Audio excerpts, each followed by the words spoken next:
Welcome back. It's been a minute. Dennis, where were you? I was looking all over. I was in the restroom. Okay. So here we are back for season two, we'll call it, 6 months later.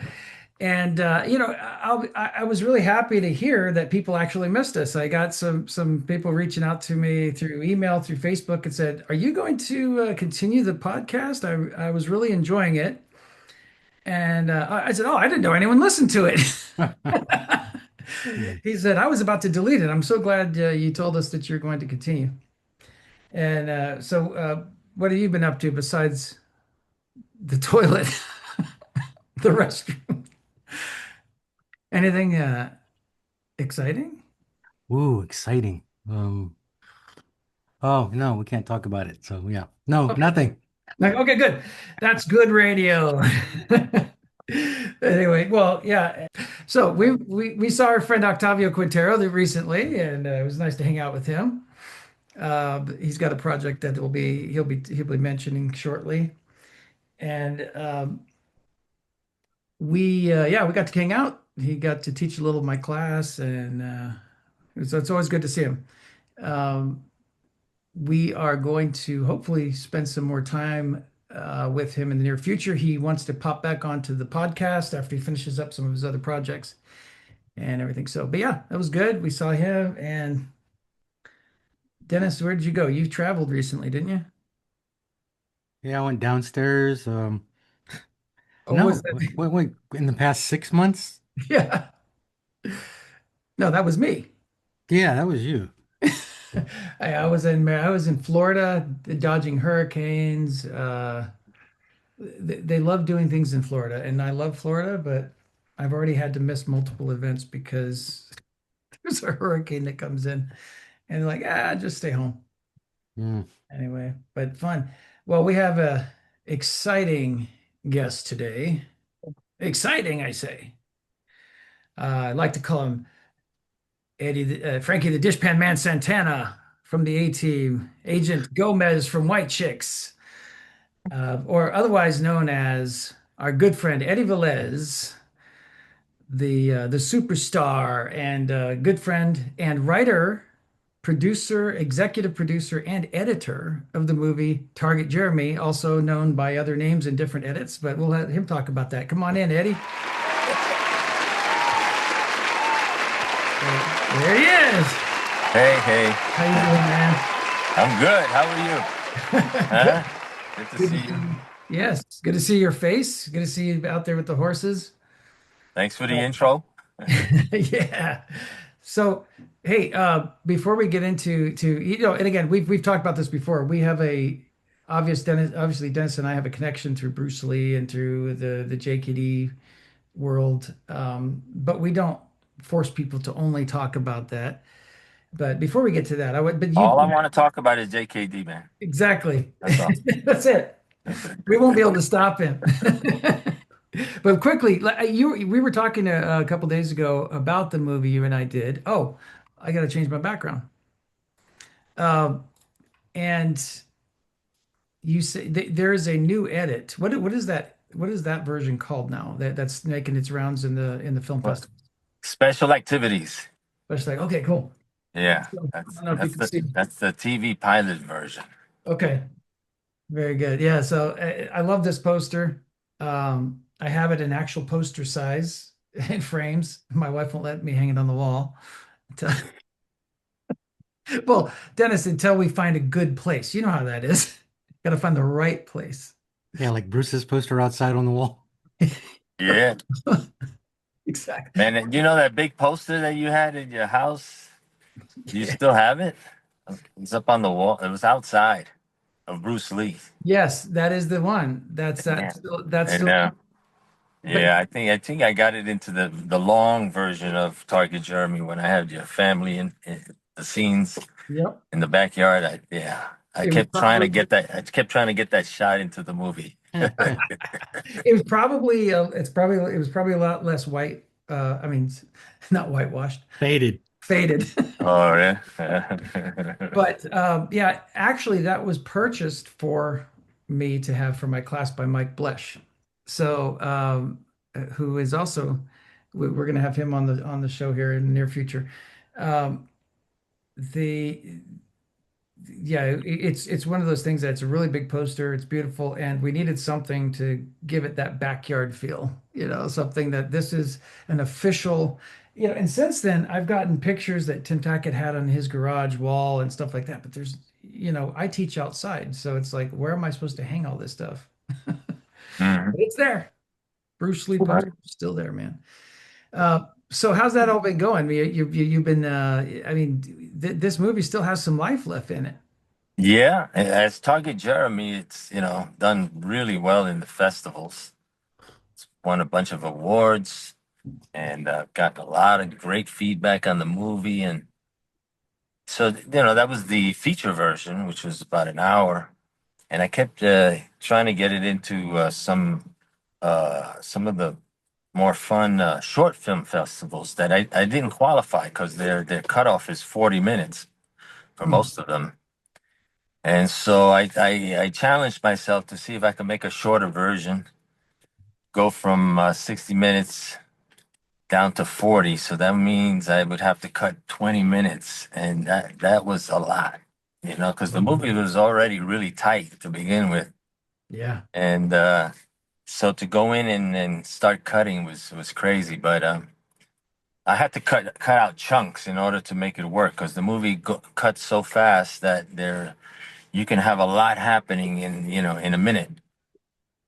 Yep. So I would have to cut some sequences, and that's what I did. And I was challenged from it took me back to my high school days. I went to the High School of Art and Design, and we used to draw a model. They would have a model for us to draw, and we would start with 20 minutes to draw the model.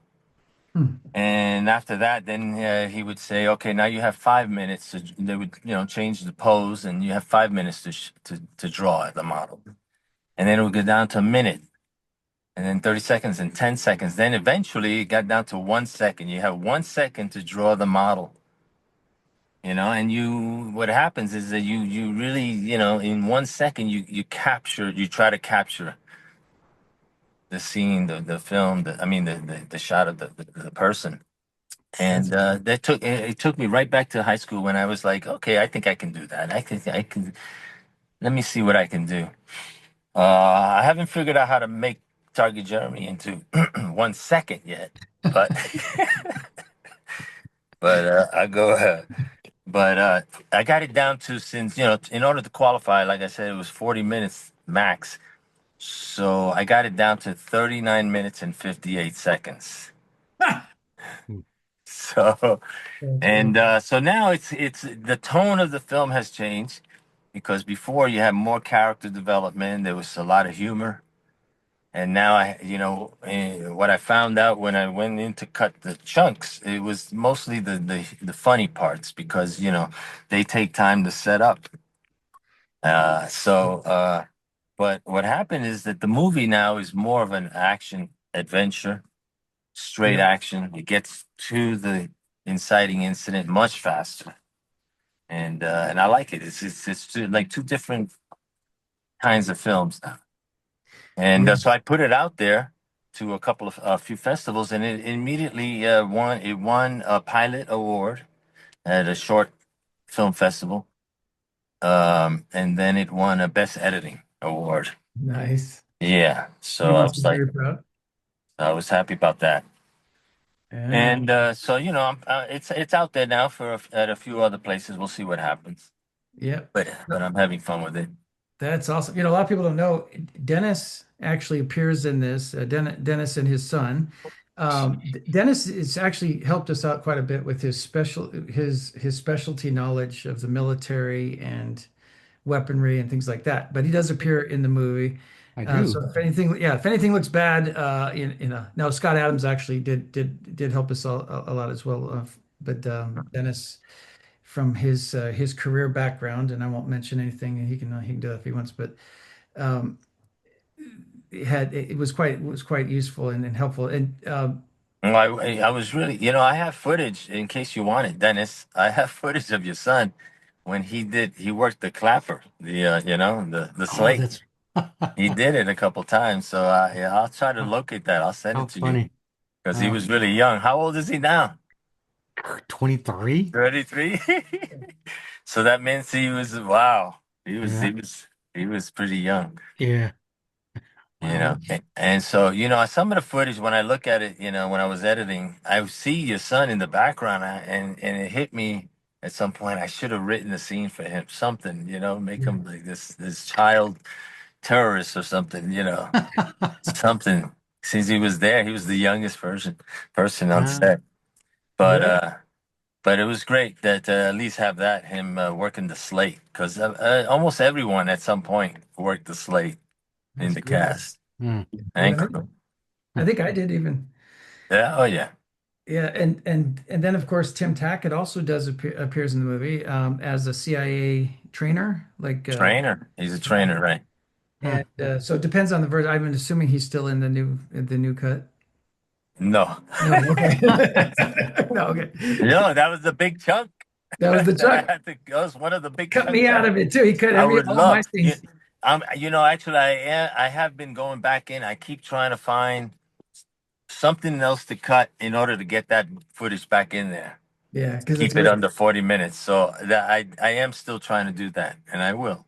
I'll figure Yeah, it out I because I like. love that. I love all of it, Tackett's footage and with you and that whole tag at the end. It was great. It Yeah, worked great. yeah, man. Dennis, what do you remember about shooting out there? Do you remember the heat? Was Was it it hot? hot? Was it hot when you were out there? There was a couple of days we brought out a camper or like an RV. Somebody brought out Yeah. an RV and we were able to film. But Oh, I mean, it's the desert. I mean, we were in Iraq. Sorry, Iraq. Iraq. Well, we would get out there like 6:30, 7 in the morning, so it would be cool, but then it would get hot. Yeah. Mhm. What I loved about doing that, like a film festival style movie, was that because you were the editor, I mean the writer and executive producer, is that you could do whatever you wanted, Mhm. and I loved that. Mhm. It was just like, hey, let's try this, and it, Speaking of doing whatever I wanted, when I was editing, there were times when I needed to use my hand as an insert or my voice and so on. And in fact, with Dennis, I don't know if you noticed, Dennis, when there's after Jeremy starts breakdancing out at the mm. checkpoint, I cut to a couple play. I cut to you for a reaction. You had a big smile on your face. I don't know if you noticed, but that you chuckle. You Oh, yeah. chuckled at him, but that chuckle was me. I recorded your chuckle and Oh, just went, wow. I was like, eh. I think Great. me crying was also you, wasn't it? I have you. Yeah, it was a moment where you're being tortured and you start whimpering. That yeah, I put that in where I just went. Hey, that sounds just like him. It was perfect, man. Just like when I talk. So, yeah, by being the editor, I was able to, just put in whatever insert I thought I needed, or, well, like I didn't have enough shots of like the all the products and the boxes of shoes and Mhm. t-shirts and hats that we had in the back of the car, remember? Yeah. And I wound up reshooting that one day, Mm. and getting shots of that. Yeah. It just that's the advantage of being the editor. I can go back in and Mhm. play with it at any time. You Yeah, even purchased a vehicle because somebody was letting us use a vehicle, and then they were like, "Oh, I got to go back to school." So you purchased one that was just like it. exactly. It was a Honda Element, a gray Honda Element, and we were Mhm. about halfway through the shoot, and he had to leave, Mhm. um, and take his car, and I wasn't done with the car chase. I was in the middle of a car chase. Now what am I gonna do? And that was like a Friday. I remember he left. Yeah. And that Saturday, I got on what is it, Auto Trader, right? Mhm. And I just punched in gray. What year was it? 2008 gray Honda Element, Yeah. and it And I said, find one within 100 miles, and if I found one down near San Diego. I was in California at the time. And man, I called the guy. I saw the picture. It looked exactly like the same car. And I called the guy and I says, because I had the little blue Chevy Cobalt that you guys were riding in. That's right. Also, that's this. We started with that, Mhm. but I was done shooting with that. So I called the guy and I say, "Will you take a trade in?" And he said, "Yeah." So I said, "I'll be right there. I'll be down there." And so I went down with my blue Cobalt and traded it in. By Monday, we were back at work shooting, continuing with the same Mm. car chase.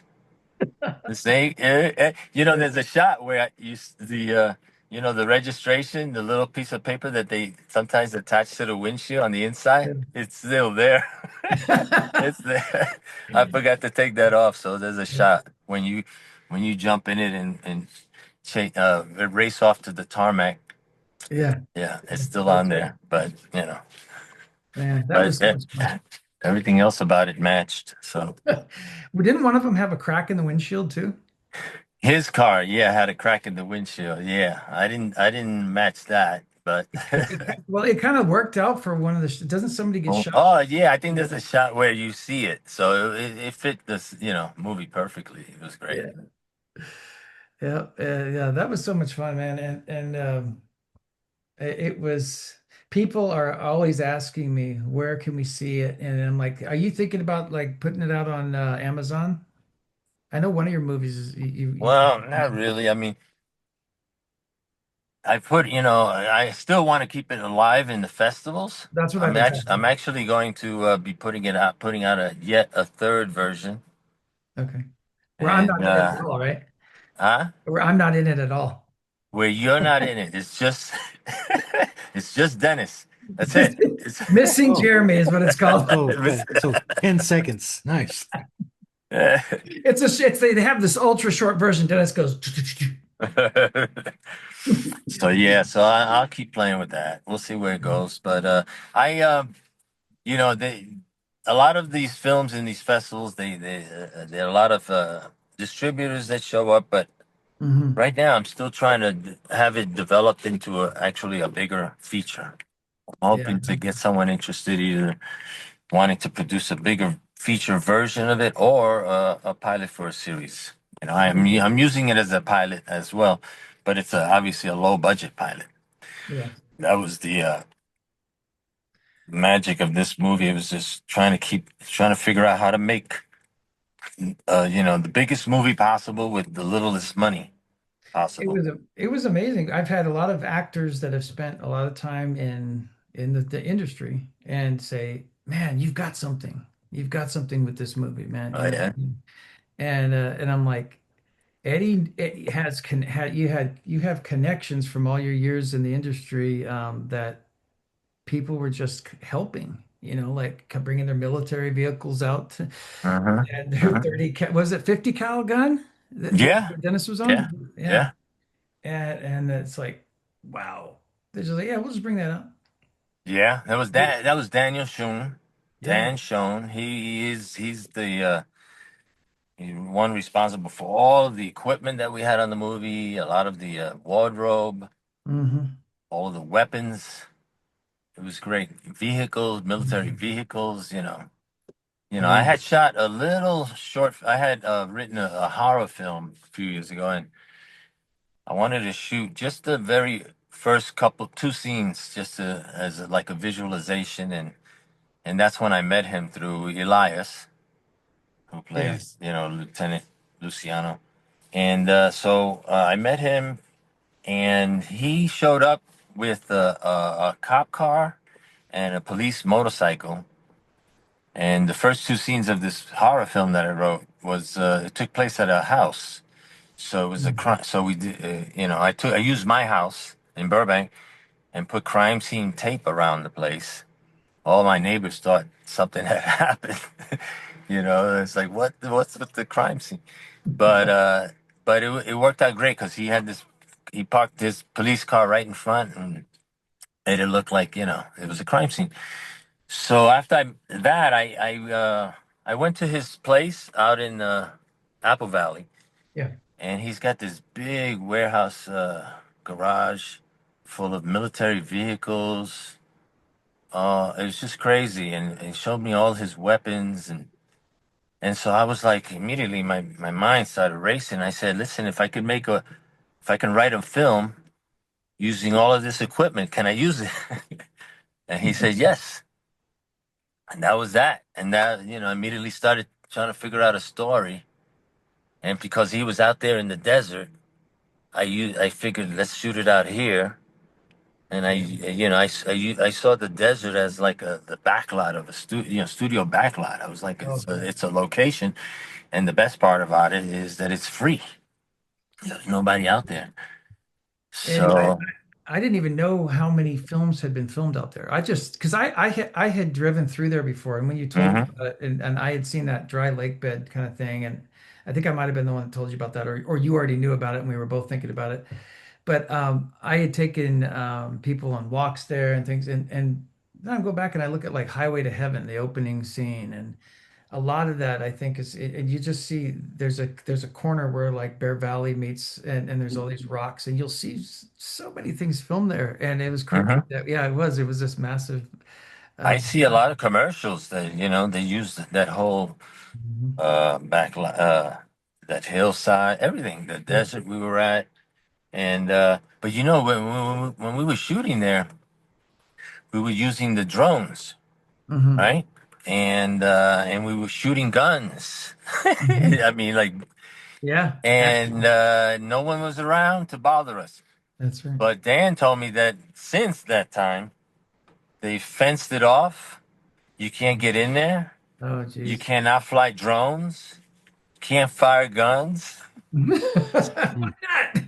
So we got in there just in time to make our movie. Yeah. And we That's, did, man. that's We crazy. used that was our backlot for sure.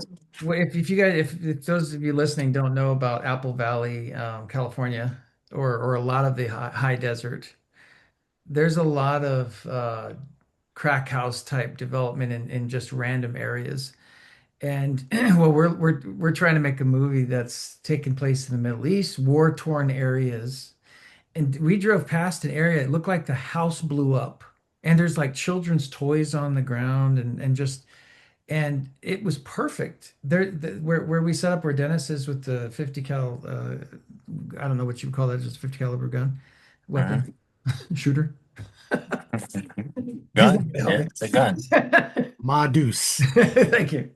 Um, it it was like a wall, like it looked like the gate posts of a wall. It had bullet holes in it. It had been worn away by people Yeah. shooting it, and it was like they prepared it for us, and it was just I mean, I remember finding that, when we went out to scout those locations with Dan, and I saw that the walls that you're talking about, and immediately I said that this is our checkpoint. yep. The checkpoint right here. And we just got everybody to line up their cars. I got the actors, and it was so great. Worked out so Yeah. perfectly. So okay. Just use what's there. Yeah. I've learned that through working with a lot of different directors. Some people are very, some directors are just looser than others, and are open to using what's around. We see Mhm. something, let's do it. Yeah.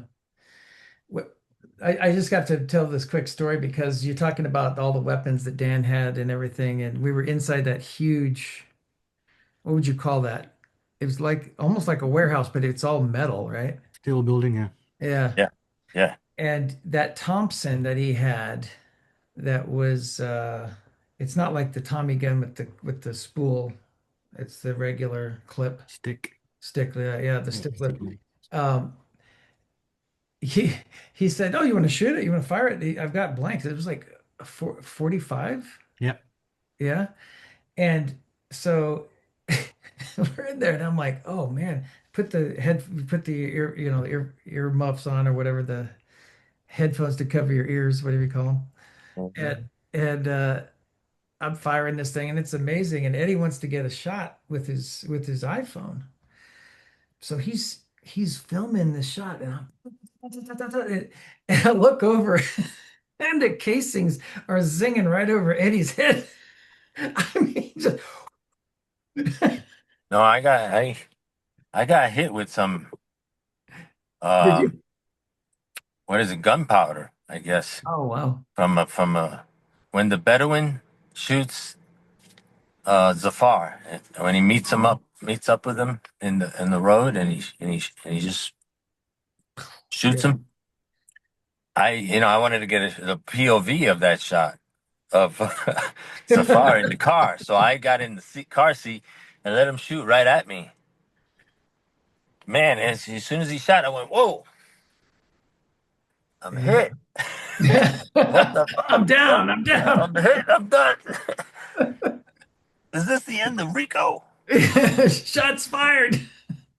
So man, I felt it on my face. So I didn't know what if there was any damage, but I felt something. And and I just was like, "Hey man, I'm hit. Am I all right?" And they came, the Bedouin came over. He said, "Yeah, you're okay."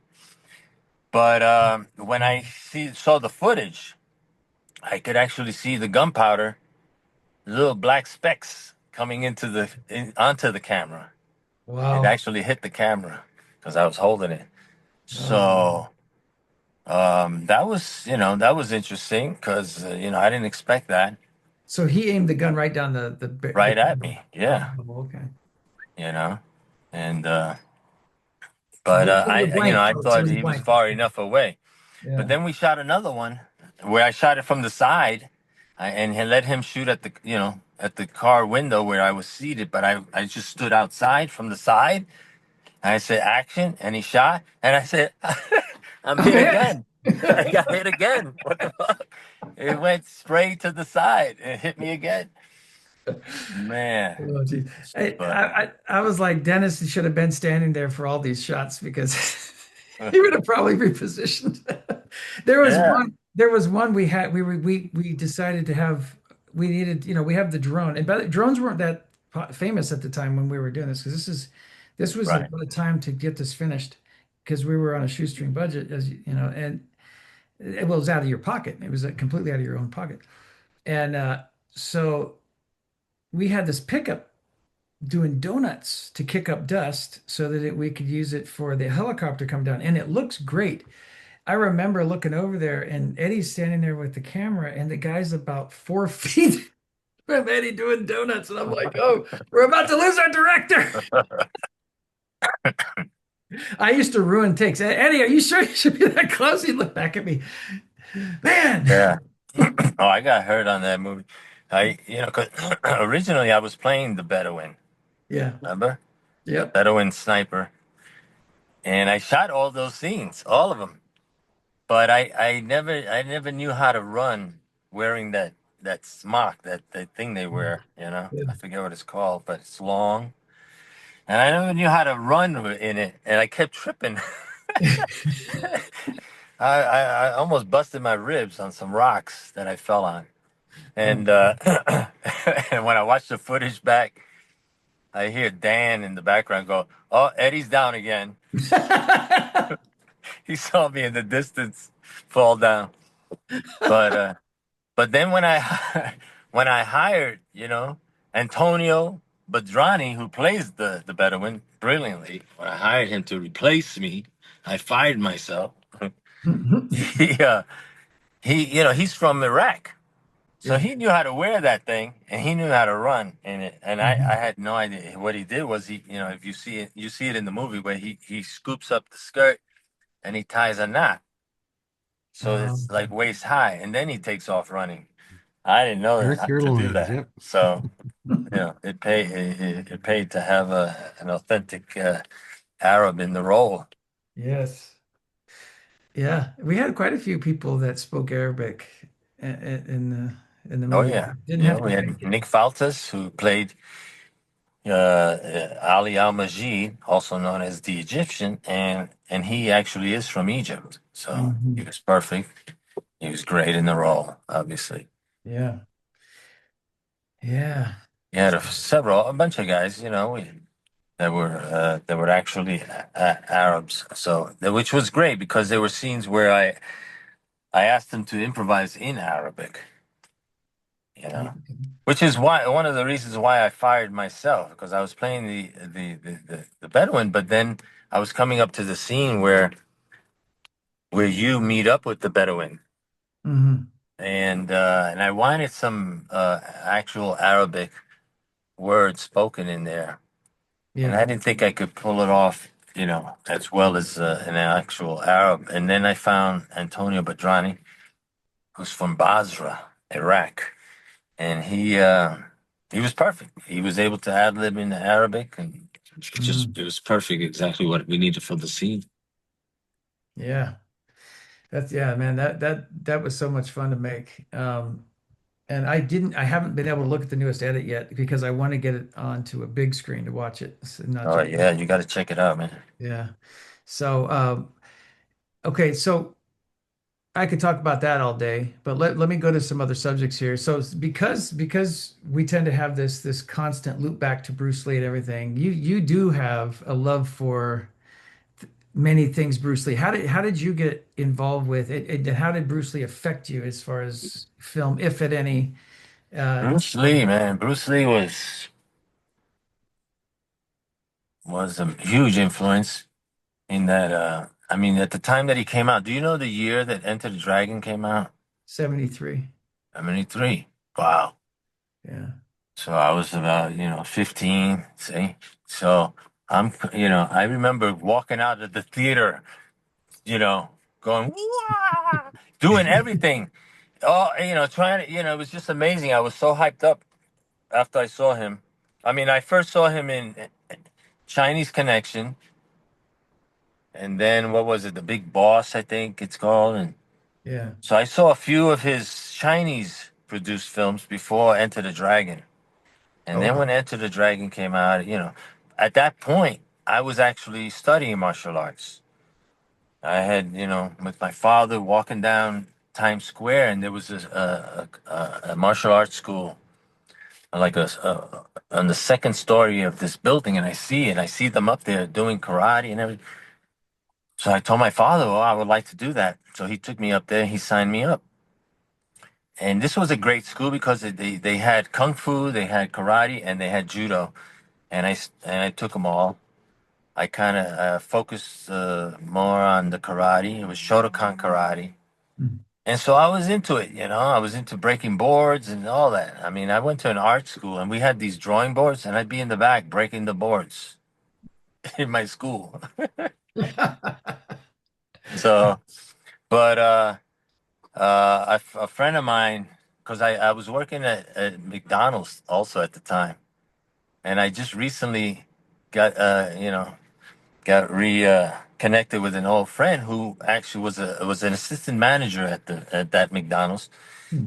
and we were reminiscing, and he told me because we would, if people acted up in the store, we would throw them out, And he told me that I threw a guy out, and when I got him outside, I did a spinning back kick on the guy, and I don't remember doing it, but I believe him when he says I did it, because at the time I was doing all that stuff. And then, so that was that. And then, but years later, I go to make this film called The Women's Club, and it was produced by Fred Weintraub, who Mm. produced Enter the Dragon. I didn't know it at the time. And I feel so bad because I wish I had known. I would have talked to him about Bruce Lee. Mhm. I would have been, all day. I would have, been annoying him. But I didn't know it. And this was just a silly comedy. It had nothing to do with martial arts. So never even thought of it. At the time there was no IMDb to look people up. So Yeah. I just didn't know. It wasn't until years later that I'm watching a documentary on Enter the Dragon, and I see that Fred Fred Weintraub. Weintraub was the producer. It was crazy. His daughter, Sandra Weintraub, was actually the director of the film, the writer director. Mm. So that was cool. So that's one connection close to Bruce Lee that I have. The other kind of connection is that I got to work with Chuck Norris, and I had to do a fight scene with him. And so I felt like, this is as close as I'm gonna get to doing a fight scene with Bruce Lee. Yeah. And that was, of course, what show? Walker, Texas Ranger. Yeah. That's two episodes, right? I did 2 episodes of that, right? And right in the beginning of the first episode, I have this fight with him, and he breaks my arm.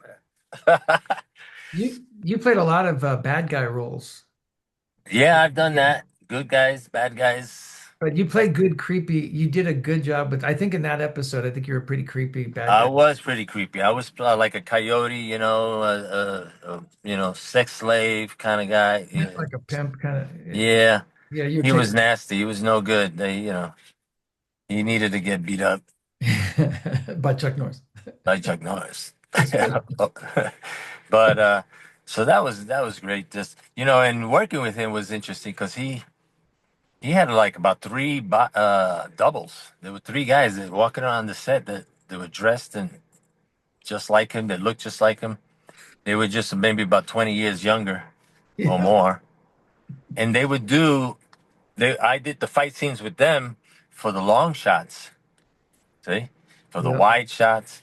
And then he would step in for the close-ups and we do it yeah. again. And you get his close-up. With his crescent kick, right? Yeah. Right. So that was awesome just to be able to do that. Oh yeah, Uh, yeah. So when did you first get into like professional acting? well, my first job was well, I mean, I was doing kind of a professional theater in the San Francisco Bay Area.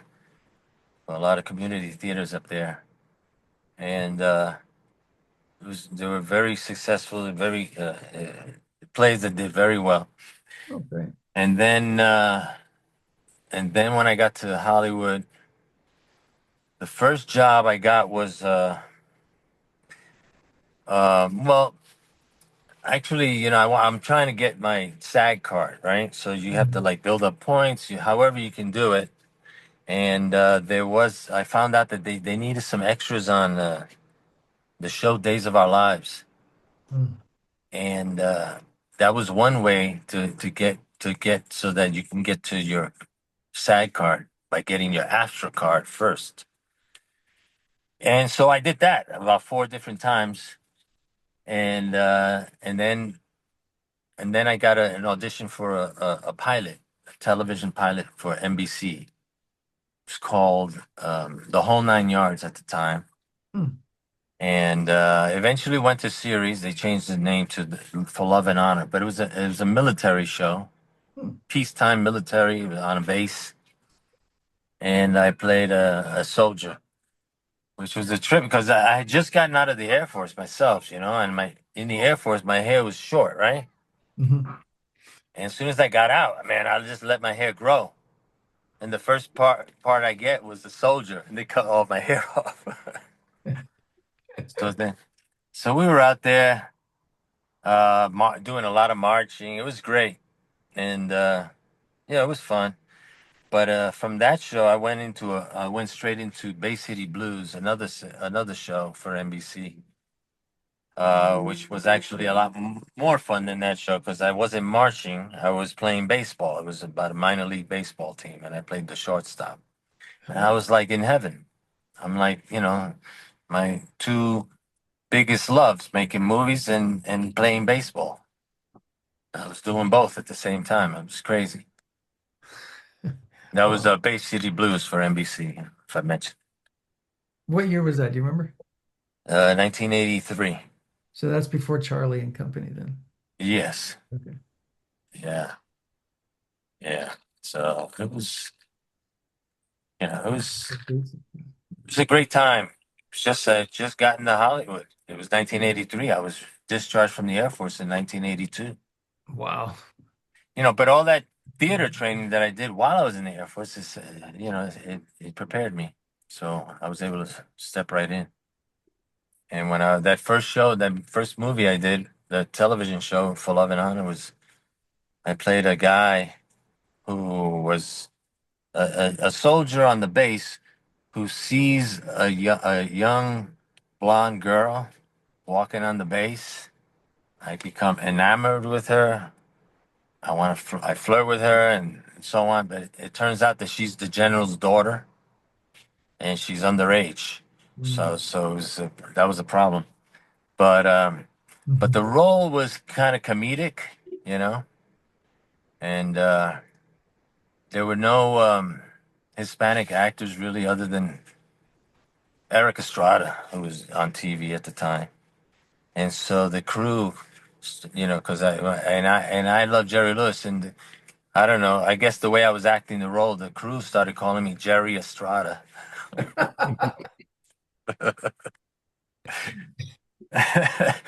I was like, okay, maybe I'm on the right track. What the hell?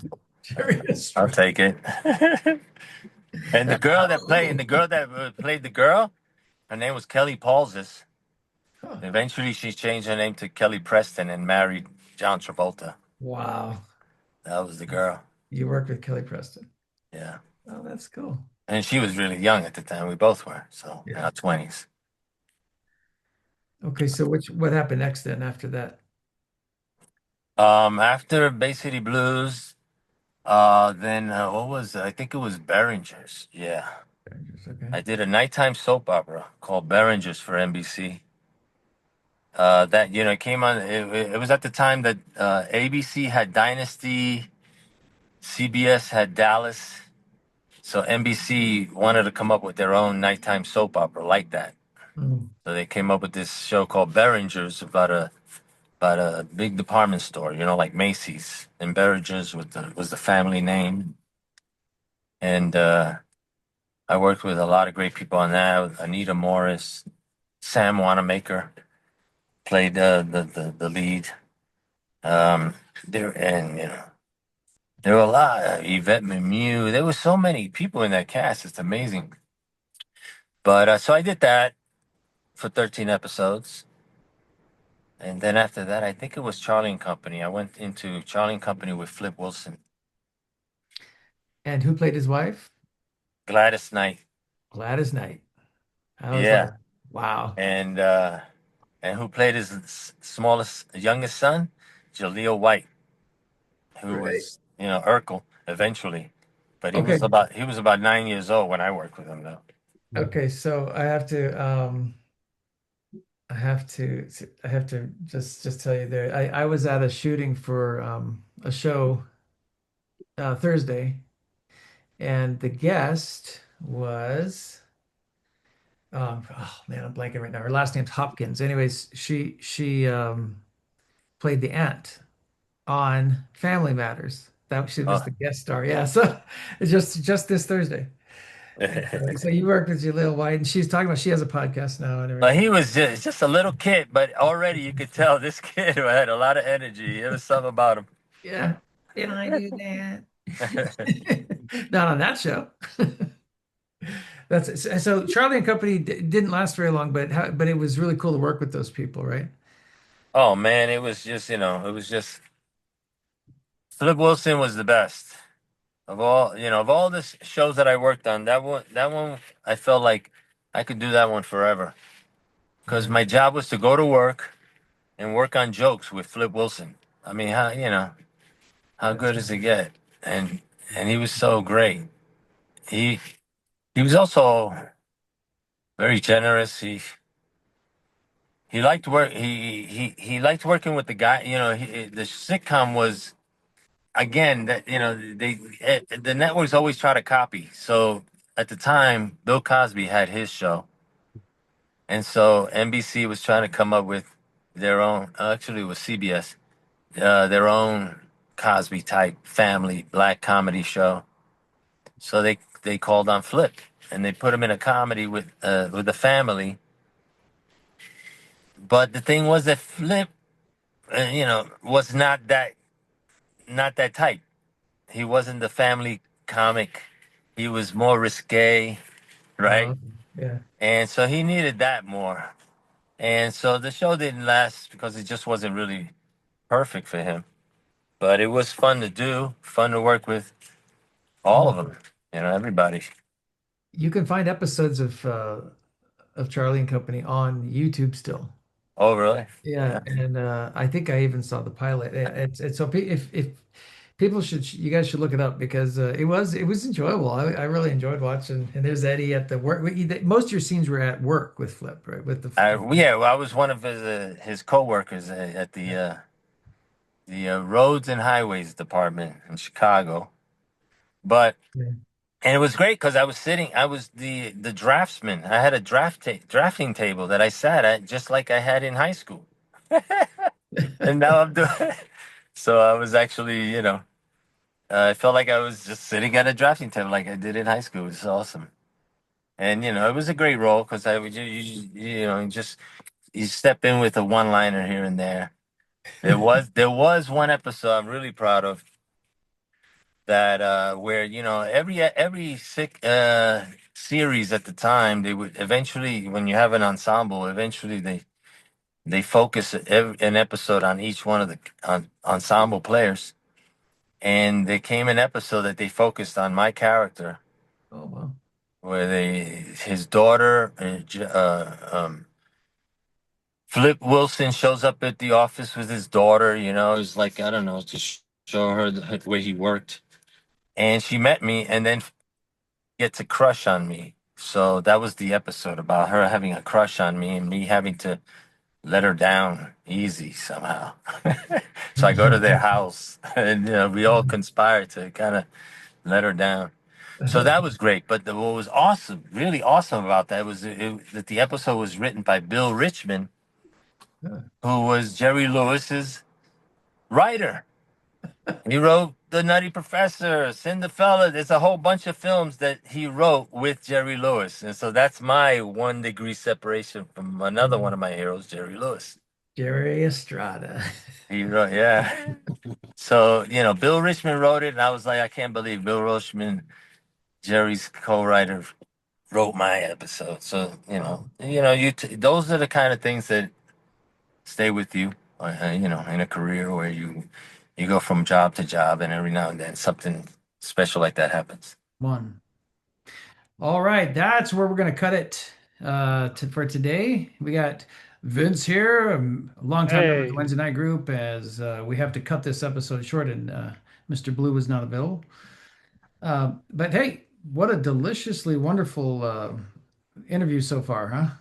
what wonderful interview so far. Thank you for letting me out of my cage to attend. And let me tell you, it is a trip down memory lane. It is so cool that to have been a part of a small part of that experience of Target Jeremy and getting that going. And Yeah. it's even cooler that Eddie stuck to it, as a side project. That's so hard to keep the momentum going. Yeah. And he followed all the way through and to the film festivals. And it is, it is certainly something that I'm very proud to have been a part of. It was so Oh, fun to thank be you. out there and In the desert. to help bring it to fruition, shall we say? Yep. Those of you that are listening, not watching, I've got my Target Jeremy poster behind me all the time, and as you can see, it was a fun action movie.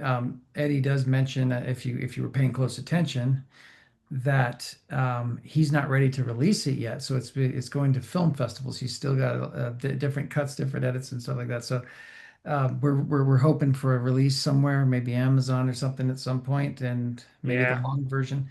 But I got to tell you, Vince was at one point the main drone pilot because I had taken. Yeah, by the way, this is before drones were big and popular. This They were was expensive to get. a while ago. Yeah, 2014 is when we kind of finished it, I think. Yeah, I So, think so.